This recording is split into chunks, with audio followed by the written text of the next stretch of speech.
జగన్మోహన్ రెడ్డి గారి అభిమానులు కొంచెం జాగ్రత్తగా వినండి.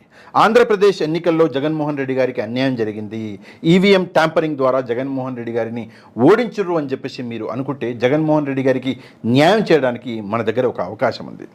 సరే, సుప్రీంకోర్టుకి వెళ్తాము, అక్కడ ఆ కేసు అన్నది వేస్తాము, ఆ కేసు సంవత్సరము 5 ఏళ్ళు 10 ఏళ్ళు నడుస్తుంది, అంతలో పుణ్యకాలం అయిపోద్ది, అదొక పద్ధతి. కాకపోతే వేరే ఒక పద్ధతి ఉంది. ఏంటి ఆ పద్ధతి అంటే, ఆనరబుల్ ప్రెసిడెంట్ ఆఫ్ ఇండియా గారికి, honourable chief justice of India గారికి మనం రిప్రజెంటేషన్ ఇవ్వచ్చు. కాకపోతే దానికి మీ మద్దతు అన్నది నాకు కావాలి. డిస్క్రిప్షన్లో ఒక గూగుల్ ఫామ్ లింక్ అనేది నేను ఇచ్చిన, తప్పకుండా దాన్ని క్లిక్ చేసి ఆ ఫామ్ని ఫిల్ చేసి కింద సబ్మిట్ బటన్ అన్నది ప్రెస్ చేయండి. మీ అందరి డేటా అన్నది నేను కలెక్ట్ చేసి ద మీడియా రిపోర్ట్ తరఫున ఆనరబుల్ ప్రెసిడెంట్ ఆఫ్ ఇండియా గారికి, honourable chief justice of India గారికి నేను రిప్రజెంటేషన్ ఇస్తా. తప్పకుండా జగన్మోహన్ రెడ్డి గారి అభిమానులు ఈ వీడియోని మ్యాక్సిమం షేర్ చేయండి. ఆ గూగుల్ ఫామ్ లింకును కూడా మ్యాక్సిమం షేర్ చేయండి.